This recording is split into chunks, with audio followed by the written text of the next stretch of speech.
I want to give credit where credit is due. This came from the Mayans and also from the kahunas in Hawaii. I got this from the Mayans, and it's extremely detailed, as you're going to see. And I thought that this was something that only they knew. And then later I had two older kahuna teachers, and when I just mentioned it to them, they said, oh yeah, we know about it. And then they described it in detail, exactly like the Mayans knew it. And so there's probably other tribes that understand this too. I call them the beams of light, and we're going to describe them to you, how they work, what, in great detail. The kahunas told me, both of them told me that it's very, very secret, and they do it to their children. They activate it for them. We have put a lot of fear into our children about psychic abilities. You know, I mean, like, we've burned people at the stake, we've done everything, a lot of the world thinks it's evil, especially the Christians, which I never could understand, because here's Jesus doing all these things. He's doing all kinds of stuff. He's bringing people back from the dead and all kinds of stuff. And then Jesus says to the Christians, all these things that I'm doing, you can even do greater things. He's giving them permission, saying, okay. And yet, at the same time, if somebody floats off the ground or something like that, then it's from the devil. I don't get that. But nevertheless, the fear has been put out there. And I really think that the children are saying, okay, mommy and daddy, I will be a good kid and I will not do psychic ability. Seal it up. They look like they're exactly the same as your breathing tube. They're like a fluorescent tube. They're straight. They're perfectly straight. But they don't look that way coming off the body. They haven't been used for thousands of years, and they're just fuzzy little things that kind of look like that. You can turn them from that into these straight beams. I'm going to draw this as though the person is looking this way, and there's a reason for it. I'll explain it in just a moment. Okay, 1, 2, 3, 4, 5, 6, 7, 8. That's the left and right side. So this is the basics of what they look like compared to somebody that's just walking down the street. If you see them all, this is kind of what they look like. Once you know how to see them, they're easy. They're brighter than the auras. But you have to tune your inner vision to them to see them. And then once you do, they pop right out and you can see them. This place where it folds, from there to the tip of the finger is the longest one. And there's some that are a little bit shorter. They fit inside of a perfect sphere. Because our head is not spherical, they have slightly different lengths. If you take your middle finger and your thumb and put it together, that is the size of your beams. It depends on the size of your hands. There's ones that come right over here. It's not the temples. We'll describe exactly where these spots are. It's back by the ears and slightly higher. It's the spot that enters in directly to the, if you were to go straight through, you'd hit the pineal chakra, not the gland, but the chakra. All of this is coming from the chakra. These are antennae. They receive images from the heart. This is the link between the heart and the brain. If you don't have these things functioning, you don't have a connection between the heart and the brain. And that was the fall, by the way. You could see the fall as falling through dimensional levels, but a real simple, more accurate way is that we were in our heart and we moved to our brain. And ascension really is just moving back to our heart. It's really, that's all it is. And the ideas of other dimensions and parallel worlds and all that are just more mental stuff associated with an external mind function. We can create anything we want. We can make this reality into any way we want to make it. The problem now is that we don't know that, and everything is just kind of going unconsciously and wherever it's going. It's not being driven in a clean-cut, clear way. There is a order that these beams have to be, when you reconstruct them, there's an order that they have to go in. And that order is, this one is number 1, this set. And this set is number 2, and this set is number 3, and this set is number 4. They also have a polarity associated with them. And this one is positive, and the opposite is negative. This one's positive, this one is negative. And this one is positive, and this one is negative. And the one on the left side, is positive, and the one on the right side is negative. These things light up. The light is coming from the pineal chakra out. Comes out this way. But there's also a flow in. It's coming both ways. But the light as it comes in is spiraling. It's rotating. Same way with your breathing tube. Light coming down is rotating one way, coming up is rotating the other way. All of these things are rotating. The light itself is doing this. When the heart is completely linked back to the brain, the way it was 13,000 years ago, a sphere appears.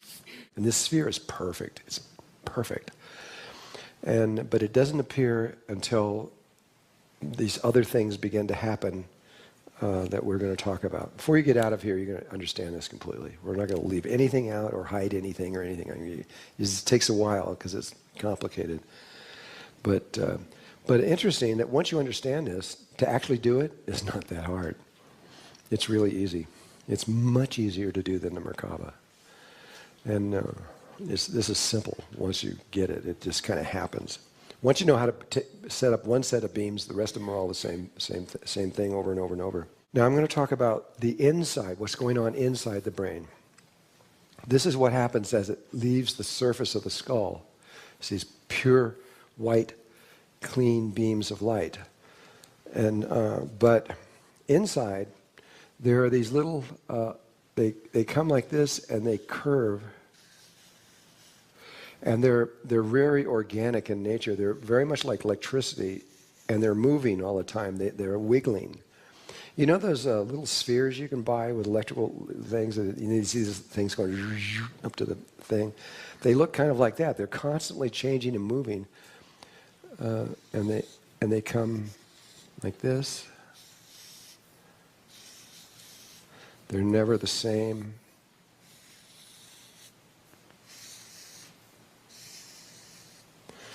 And it's true with the left and right one too. And they're constantly moving all the time. This is what would be if the heart was fully connected with this. But that's not how it is for most people. Not only do they look like this, but the inside... Okay, this is the pineal gland.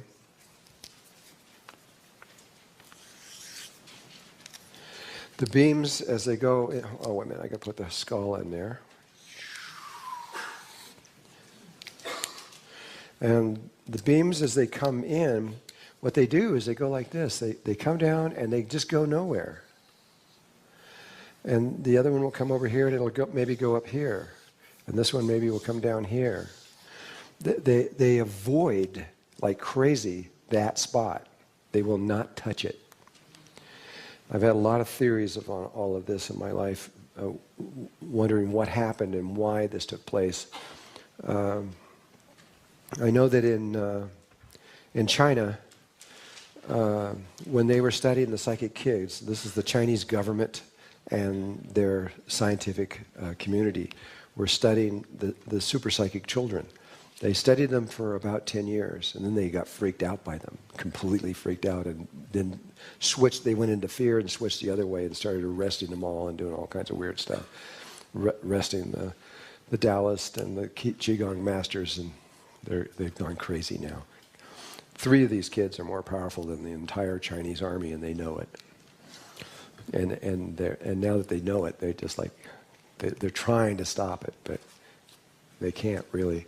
But it's what's happening. But while they were studying them, they discovered something, which was kind of important. They found that when the children they usually came in, they became aware of their psychic abilities when they were about 5 or 6 years old. That was the time when, before that, they didn't, nothing. And then when they got to puberty, then they just kept getting better and better and better and better and better. But when they got to puberty, one of two things happened. Either they just kept getting better and better and better and better and better and better, or it just shut off, and they couldn't do it anymore. And when they studied them, they couldn't figure out, at least the Chinese couldn't figure out why this thing happened. And it happened, but what they did find out is the percentage. It happened with about 80% of the kids. They couldn't do it anymore when they hit puberty. And this other 20% just kept going and became superhuman beings. And so I remembered that percentage and started looking around, and I found out in the United States, we have discovered through our scientific community that when teenagers go through puberty, 80% of them grow a calcium shield around their pineal gland. And calcium is an insulator. It's a soft calcium, kind of like arthritis type calcium. And it just blocks the ability to be able to do this work. Almost everybody walking around now has these things non-functioning, and these things are not touching the pineal gland, or pineal chakra rather, in this case.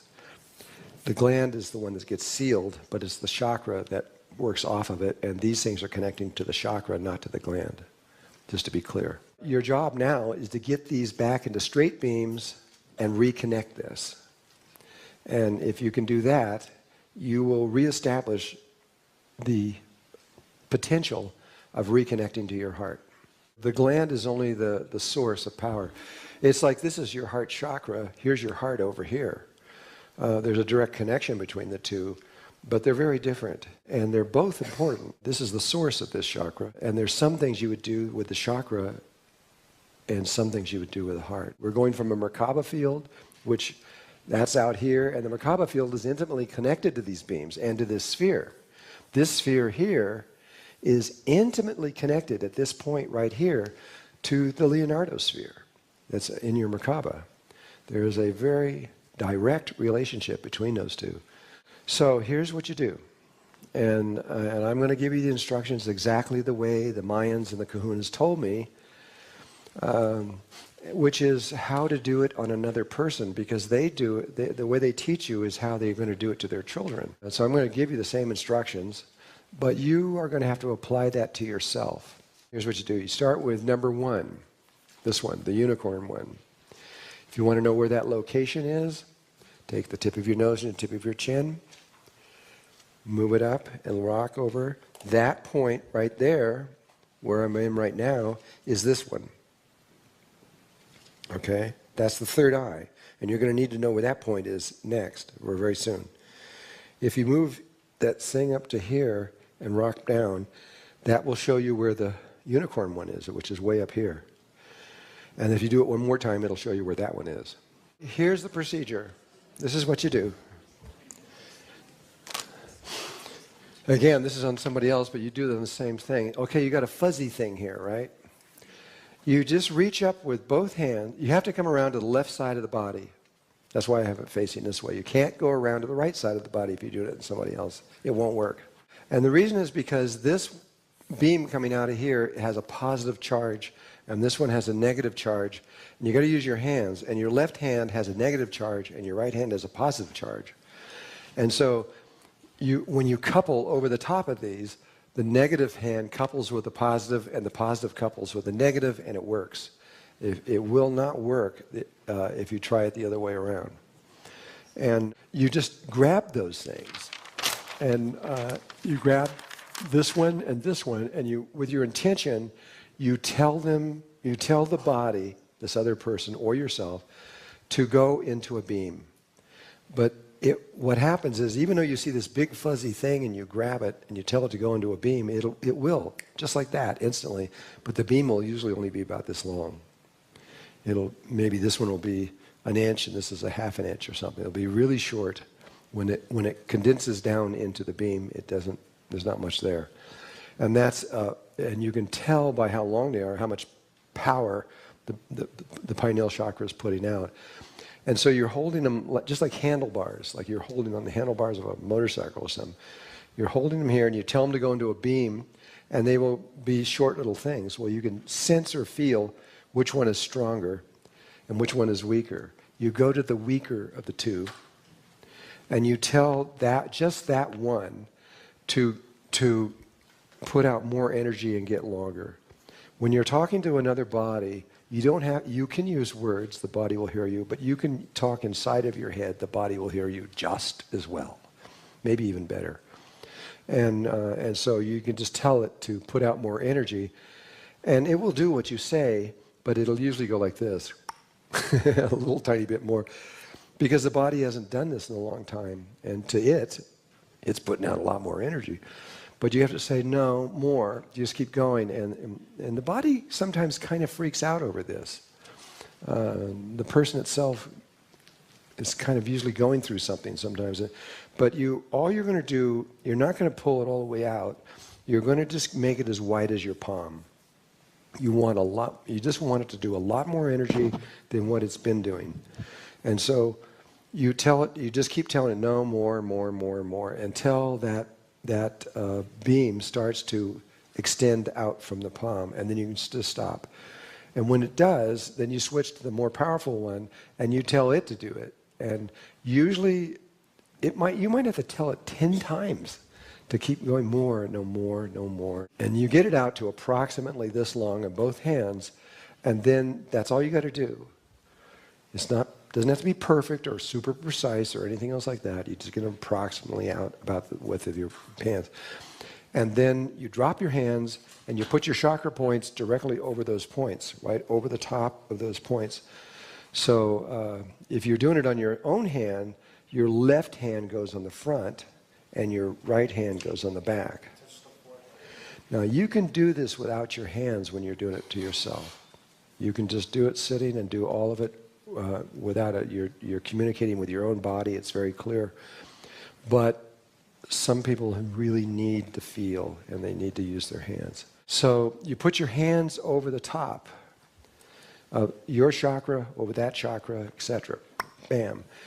But then the next thing you do, and this is hard to explain, hopefully you can pick this up, you close your eyes. You can see inside the body with your eyes closed. If you open them up, you see the surface or what's around it, but you can't see inside the body. If you close your eyes, and with your intention, you look to see the pineal chakra. If you do, it's usually, for most people, it shows up as red, and some people it shows up as black. For you, it might be turquoise, who knows, but it's majority of people, it's usually red or black. You really do have two different levels of where you can see from. Once you see that, the next thing is to look to forget about all these other beams. You're only looking at this one now. You look to see these two little beams that are wiggling around there. And so you see the chakra point, and you see these little beams going like this. And now with your holding your hands over that, with your intention, you get those beams to connect to that. And they don't want to do it. And you've got to keep working with them until and a lot of times they'll connect, and they'll do it for like 2 seconds, and go, and they'll break apart and start going away. So you just keep doing it until you get them to connect, and then you've got to hold it there for, it depends on the person, but at least a minute, and maybe even 2 minutes, until you can see that they're not going to break apart. And then when you feel that they're not going to break apart, and you've got them there, then with your intention, you pull the beams out from the palms, you pull them out, and they will follow right behind your hands as you go, and go beyond the sphere, because once they get to where the sphere is, they will stop. And so you go out this far out, say, you can go past it a few inches. Won't matter. Wouldn't matter if you went that far out. Just have to get out farther than 1 hand length away from this. You pull them out, they'll come out. There's no sphere here now. There's just these two beams sitting there. And when you get them out, The next thing you do is you shift your attention to the very ends of these things, and they're pulsing. They're throbbing. So once you pull them out and you feel you've got to feel this pulsing, and for me, I feel it in the palms. Well, what it is they're pulsing like a ping pong match. Pulse, pulse, pulse, pulse, pulse, pulse, pulse, pulse, back and forth. You don't want that. With your intention, you've got to get them to pulse the same. And so what happens is you're putting your attention in there to pulse the same, and you might go for 30 seconds, nothing happens, and then it goes through a moment of chaos, and the pulsing, which was going pulse, pulse, pulse, pulse, pulse, pulse, and then it goes pulse, pulse, pulse, pulse, pulse, pulse. It kind of goes crazy for a moment, and then pulse, pulse. They're pulsing the same. As soon as they are, you count the pulses. 1, 2, 3, 4. And the Mayans say you wait until you get 20 pulses. I don't know if it's because of their 2013 systems and all that other stuff, but they say 20 pulses will stabilize. I go to like 25. Make sure. But you have to do at least 20 pulses, and when you feel 20 pulses or more on there, you can drop your hands, and this beam will be connected in here, and it'll just stay there. And then you go around to the back of the person next to get to the side beams, because that's number 2. And you get to these beams on the side. Now, where it is, again, it's not the temples, but if you go right to where your ear comes to your head, it's just a little higher and maybe just a little tiny bit in front. And so you go behind the person and you repeat what you just said. You see the little fuzzy things. If they're off center, you just pull them back with your intention, get them where they are. Feel which is weaker, get that weaker one, talk to the body, get it to come out to there, do the other one out to there. Put your hands on the palms on the person's head or on your own head if you're doing it. And look inside and see and you can see inside your own head looking with your eyes closed. and you'll see the pineal chakra, you'll see the little beams, you've got to get them to connect. Once they're connected, then you pull the beams out on either side. You do the pulsing thing again. They'll be going back and forth. You've got to stop that with your intention, get it to pulse the same, count 20 or more, and then you can drop that one. Then you come to your third eye, this beam, this level one running across here. And you do exactly the same thing. And then this one will happen automatically.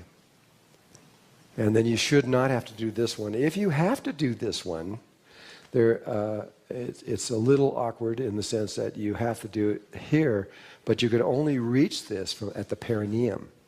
There's no other way. It's a long ways in, but to reach up through the tube is the only way you can get to this point because it's in the middle of your throat.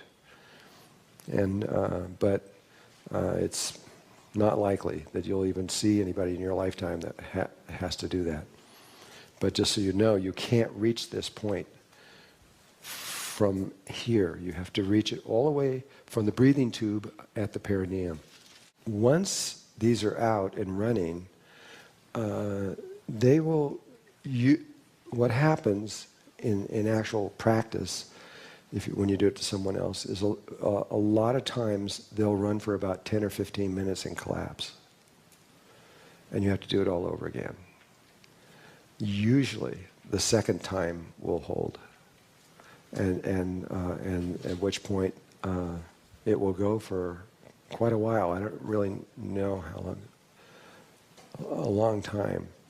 But really this system, to get these out, you only have to do it about 2 weeks, every day for about 2 weeks, and it's permanent. It won't go away after that. But it doesn't do a lot of function, even though it's out there and running. It's very much like the Merkaba field. The Merkaba field doesn't do much until everything is lined up at once. I used to actually find people in the audience that had really bad migraine headaches, and I would work on them, because when you do this, the migraine goes away. If you have migraines all the time, you're in luck, Because if you do this and you establish these things, you're more than likely you're going to find that your migraines stop, unless it's caused by a physiological thing, something like a tumor or something. But if it has any emotional base in it at all, it's just going to go away. They just stop, as long as you keep the beams out. Bronikov in Russia, Moscow. In one of your books, like that is psychic children in Russia. Mm-hmm. Yeah, I know what he's doing in his work. He takes blind children and teaches them to see. He takes people who are totally blind and teaches them how to read, watch television, and drive cars. And it's hard to believe, but it's true. And I've been involved with people that are totally blind. I mentioned Marianne Chinfield a long time ago. Marianne Chinfield was completely blind. She was in her 50s, but you would never know she was blind by interacting with her, because she seems totally normal. But she actually has no eyes at all, and she could see. NASA's taken her now. I'll probably never see her again. They didn't believe her. They asked her, "Where are you?" And she said, "Well, I'm actually floating around the solar system most of the time." And I'm sure they internally kind of laughed at her. And then they said, "Well, if you're really floating around the thing, then we want you to go to a certain satellite up there and read the serial number off of it." And she did. And that caught their attention. And so they use her as eyes to go out and see, because she can go to Mars or anywhere and just go right down to something and look at it and tell them what they see. And she's very good. And I've been with her I spent 3 or 4 months with her, and got to do what she got to do, and it was fun. And I learned a lot from her.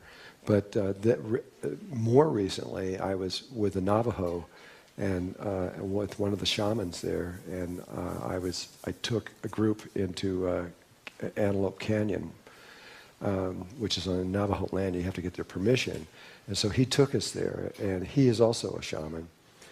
And we were there with his 2 aunts, I think they were, these 2 women that were a little older than him, and so he led us through the canyon. He gets to the other side. He tells us all these stories and things. He comes in and he sings peyote songs to us.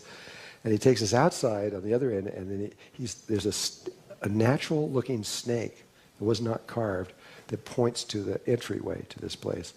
And he's showing everything, where the snake is and the eyes and all this stuff like that. And all the group is looking. And one of the aunts come over. She's got her arm around me like this. And she leans over and says, "Isn't it amazing?" And I said, "What? What's amazing?" And she says, "Oh, well, our nephew is blind. He can't see anything, but you can't tell." And so I didn't know that about him. It was funny going back after she just told me that, and he's driving a pickup truck. And I'm in the back of his pickup truck. I got a blind guy driving over the road there. Life is weird. But boy, can he see internally. When we do shamanistic work, he is the most visual person I've ever seen inside. He can appear to me better than anybody I've ever seen. But in my conversation with a lot of these psychic kids, they're pulling the energy in through the 4th and 5th lumbar, and they know it. It's coming in at 90 degrees, and it goes straight up the spine. I don't see that anywhere else. So maybe they have some other way of linking the brain to the heart. But once we reach puberty, we have to do this. When you're doing this to someone else, are you physically or internally seeing their chakra? Yeah. Or are they seeing it with the little fuzzies? No, you have to see it. They don't have to see it. Okay, so you have to see it. You're actually doing it for them. But if you're doing it yourself, on yourself, you have to see your own, you have to see this going on inside your own head. And you can do that. Okay. We begin with this beam, number 1. We then go to 2, left and right. Then 3, third eye. And then 4, you don't have to do. And so the procedure is, again, you either can see or sense or feel these things. And it's easier on yourself sometimes than it is others, because you're just going to be reaching up here, right in your own head. And you grab these things. If you're not sure, just use your intuition and just do the best you can. This works on most people, even if they don't really know how. It's because of the gland that we're working with. This pineal gland is a pretty interesting thing. It functions through intention more than anything else. So you, beginning with here, you will work on this one as 1, 2, and 3. So it's up high on your head. And you need to find that spot, and you need to find the spot back here to begin with. And you need to know where this left and right one is, just right where your ears come out. It's just a little bit higher and a tiny bit forward. And if you just kind of aim toward the center of your head, you're going to get there. Remember, the pineal chakra is in the center of your breathing tube. So you're really kind of aiming for the center of everything. The pineal gland itself is just a little bit back from there. And then this spot here is just 1. You go up 1, and that's where it is. This is where your third eye is. The pineal gland should be, from what I'm being told, exactly the same size as one of these eyes, and more round, etc. The pineal gland is an eye, literally, Right. scientifically. It is hollow. It has color receptors inside of it. It has a lens on it for receiving light. And that is Jacob Liberman's work with light, the medicine of the future. And he's one of the most advanced people in the eyes and light in the world. Yeah. But it's entropy down to like a pea or something. We haven't used it.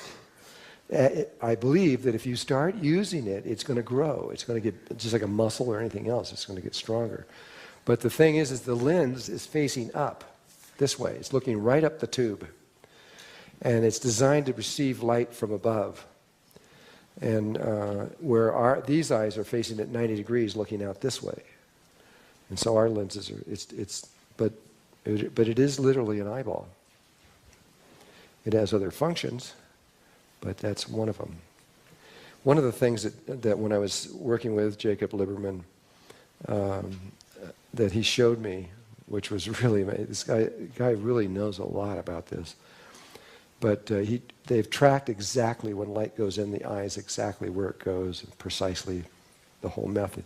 But right after it leaves the pineal gland, it literally, according to Jacob Liberman, it goes to every single cell in the body.